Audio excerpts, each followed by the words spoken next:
আসসালামু আলাইকুম। আসসালামু আলাইকুম, কেমন আছেন সবাই? আমি হাবিব ভাই। তো আমি আজকে এখানে আসছিলাম, এটা হচ্ছে আমাদের গাজীপুর শ্রীপুর। তো এই প্রজেক্টটার পুরাটার মালিক মনে হয় আওয়ামী লীগ সরকার ছিল আর কি। তো আওয়ামী লীগ সরকার যাওয়ার পরে এগুলার এই অবস্থা। তো টিনের চাল জানলা মানে সব খুইলা লয়ে গেছে। তো এই সাইডে মনে হয় ওই গেটের পাশে সব মনে হয় বিএমপি, যাই হোক ওটা কোনো বিষয় না।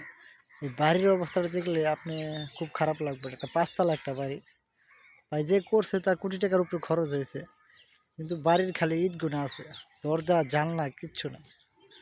এই যে কালো যে বাড়িটা দেখা যাচ্ছে এখানে, এখানে আমার গাড়িটা রাখছে আর কি। প্রজেক্টটা অনেক বড়, পুরোটাই প্রজেক্টটা খালি, আশেপাশে অনেক বাড়িঘর আছে, মনে হয় এটা বিক্রি হবে। এখানে দেখতে আসলাম আর কি।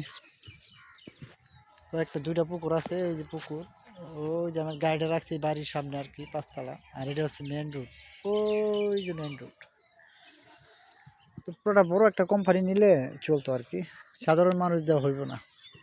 তো সবাই ভালো থাকেন। আমি এখন বড়ই পেরে এখন গাছে বড়ই আছে, আর ওই গাছে তেঁতুল আছে, আমের হবাই বলাইছে।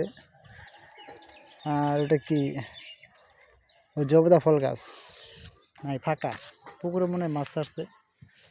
সবাই ভালো থাকেন, আল্লাহ হাফেজ।